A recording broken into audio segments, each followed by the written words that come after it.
lights everywhere. Not just that, beautiful music in the form of jazz. Music lovers in Johannesburg can look forward to an outdoor celebration as the annual Jazz in the Lights returns on the 21st of March 2026 at the beautiful Johannesburg Zoo. The event once again transforms the zoo's green spaces into a gathering place where families, friends, and music fans can enjoy a full day of live music.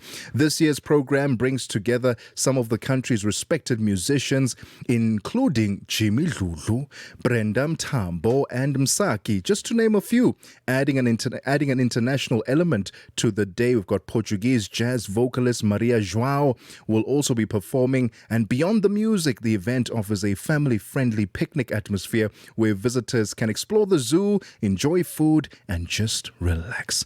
To help us further unpack, we are joined on the line by Ntshuxeko. I hope I said your name properly. Manganye or Manganye. From the Deputy Director of Arts, Culture and Heritage in the City of Johannesburg's Community Development Department. Good afternoon to you. How are you doing on this fine Friday? Good afternoon. Thank you so much for having me. And I am okay. Yes, you did try to pronounce my name. You came very close. I appreciate it. How do I say it properly so I do it justice? Ntshuxeko Manganye. Ntshuxeko Manganye. Msako. There we go. Oh, thank you so much. This is an exciting event. Jazz in the Lights. For some who have been there, they will testify that it's quite the experience. Just a reminder for our brothers and sisters throughout the continent, throughout the world, listening to this conversation for the very first time and are not familiar with Jazz in the Lights. Talk to us about the inception thereof, what brought this event together, and how it all plays out. Thank you so much for this opportunity. And yes, indeed, Jazz in the Light is quite an experience. We have had feedback from people who have attended the event, and all of them do, come back and do testify to the beautiful experience that it offers. So just as a background, Jazz in the Light is like a reimagined version of what used to be a Jazz on the Lake that used to happen on the 1st of September for many years at the Zoo Lake. And when COVID forced the shutdown, we did still continue to have the event. It was, filmed indoors in a theater and then broadcast afterwards. So when there was shutdown of events, we continued, offering this event in a different format. So after that, we rebranded the event to Jazz in the Lights and moved it from the Zoo Lake to inside the zoo in order to offer a different experience, which is now sort of like a family-friendly, family-oriented event where people can bring their children, they can bring the elderly, they can bring everyone to just come and have a day, out, in the zoo, on the lawns, bring a picnic basket or a camp chair and enjoy music. So it is quite a beautiful cultural experience, especially with this year. We are going to infuse, crafters that are going to be exhibiting there. We have food vendors so that people do not have to worry about food in case they don't want to carry picnic baskets. So yes, it is a beautiful event. The lineup is great. The environment is great. The audience is great. It's just a beautiful event to be at. And we can't wait to further unpack. I touched on a few names. I want to further the conversation in the international element that you've brought to this year's Jazz in the Lights festival or event at Joburg Zoo. And we'll continue our conversation with Ntshuxeko Manganye, Deputy Director of Arts, Culture and Heritage in the City of Johannesburg's Community Development Department. Don't go anywhere. The voice of the continent, now online, with all your sports fixtures, lifestyle, and more. This March, escape to the Friendship Village for a premium festival experience like no other. The Montreux Jazz Festival experience brings together more than 30 exceptional local and international acts, including Robert Glasper with Bilal, Stacey Kent, Salif Keita, Tandiswa Mazwai, and Mandisa Jantjies. From the 27th to the 29th of March 2026, indulge in world-class music, culture, and luxury. Book your ticket now at ticketmaster.co.za or visit mjfsa.com. The Montreux Jazz Festival French Hook, where timeless music meets timeless beauty. 6 decades strong, Channel Africa continues to inspire Africa and the world, proudly sharing the African perspective. The Upside. On the Upside, your voice matters. We're 20 minutes into 1 p.m. in Central African Time. A pleasure to have you join us this afternoon on The Upside, the Friday edition. And of course, because we dedicate themes on a Friday to music, let's talk jazz in the lights. We continue our conversation with Ntshuxeko and speaking to us in her capacity as the Deputy Director of Arts, Culture and Heritage in the city of Johannesburg's Community Development Department. Let's continue our conversation looking at just what this lineup is meant to do, because I think what it's been able to do so successfully over the years is bring a cross-generational audience together. So talk to us about the intentionality behind making sure that the lineup really speaks to, people in their 20s, teenagers, adults, grown people, everybody, and making it a family affair. Yes, definitely. And you are correct. It is quite intentional in terms of how we put together our lineup, because we are very big, on diversity, on cultural diversity, but also diversity in terms of, sounds, in terms of genders, in terms of age. Mm. So what we do is that we give a platform to artists. And because we are sort of like a public institution, we're not necessarily moved by trends or hype in that sense, but we do look at places where we can sort of like play to uplift, to offer platforms and market access for artists, for young artists that are developing. And I mean, it's going to be very big for the Soweto Theatre Youth Orchestra to be sharing a stage, with your big artists like Andilena and African Kize, Jimmy Dludlu. It's stories that they're going to talk about. It's in motivation and encouragement that's going to give them, to continue in their craft. So we do that in order, to develop young artists that are coming up.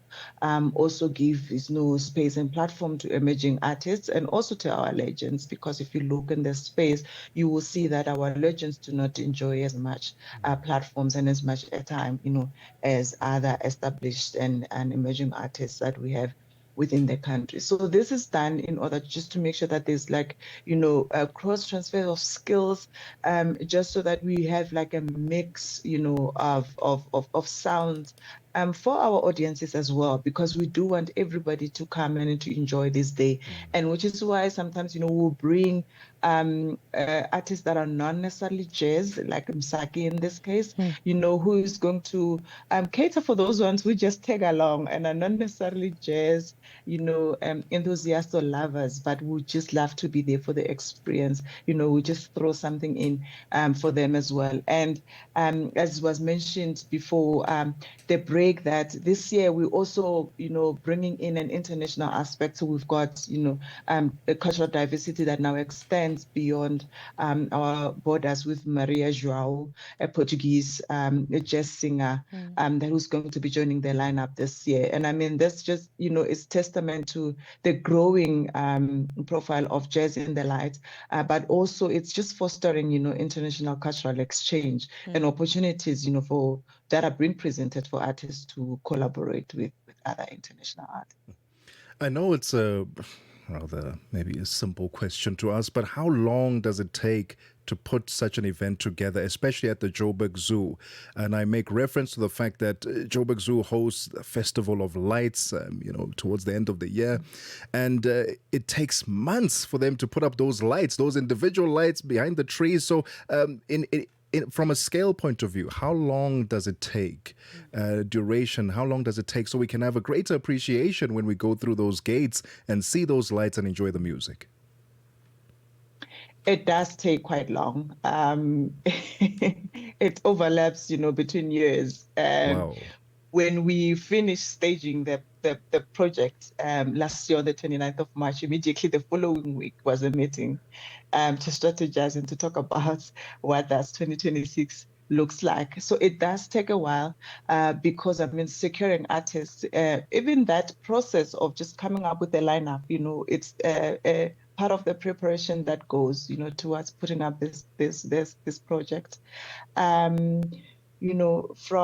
just trying to pull together resources for the project, and now towards the production, bringing in the technical aspect.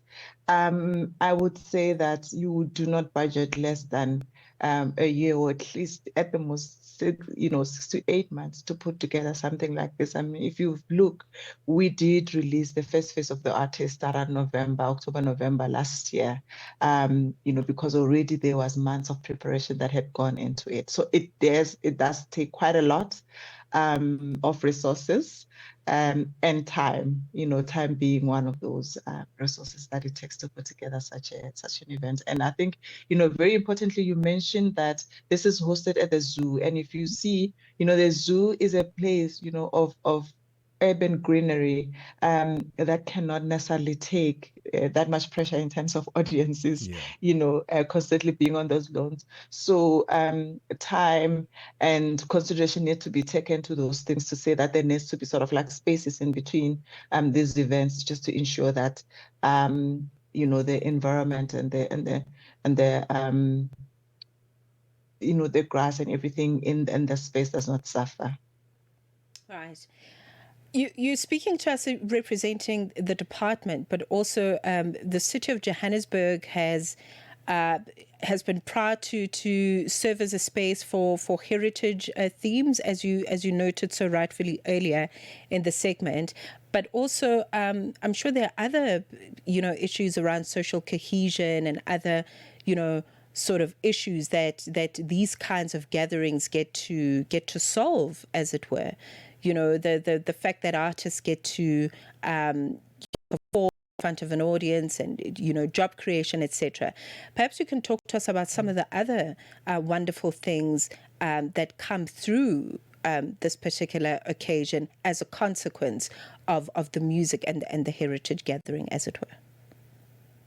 Yes, definitely. Events like this play a very huge role in, when it comes to social cohesion. And I know that, these words sometimes get thrown around and may sound to be politically correct. But if you look at the environment the way it is, you will see the beauty of people coming together, different backgrounds, different colors. So there is definitely, that soft impact, in terms of what it does to the communities, in terms of coming together, in terms of unity, in terms of just, people being together and enjoying their music. But also with that, it's just affirming and confirming the position of Johannesburg as a cultural hub and a cultural, cultural tourism destination, in terms of people coming in, coming to the zoo for the event, but also, being attracted to other, cultural and tourist attractions that are around this space. And one of the things that I would like to talk about is the socio-economic impact that these kind of events, would have. The platform and the support that this, provides to artists is really big. If you look at the number of artists that we have there, it's really big. So it is support, towards the creative economy. It is, a direct injection into, the creative economy, and across the value chain, not just our artists, but our technical, our those that are sort of like direct, our crews, our technician, the production teams, but also the cross-pollination, because then now it goes to the tourism and hospitality sectors, the food vendors that come there, the crafters, the beverages that, companies that get to benefit from this, the transport, during that time for people, that are coming in and out. So it is quite impactful in so many ways. And I think sometimes we do not overemphasize the kind of, economic spin-offs and economic benefits that events like this do bring to the communities. You mentioned walking around, seeing the animals. There'll be food, there'll be music. It's an international affair. The family can pull through. It's not just for the adults and jazz lovers. Where can we get the tickets? The tickets are available at Web Tickets. The tickets are quite reasonable. I don't think there's any other festival that has ticket prices like we do, because for us, it's a matter of, affording our communities of Johannesburg residents and visitors alike, with that access, to good cultural experiences. So tickets are available at Web Tickets, and people had been asking about, the VIP treatment, and this year we're very pleased to announce that we are able to offer that to our audiences, for those who would like to enjoy the soft life.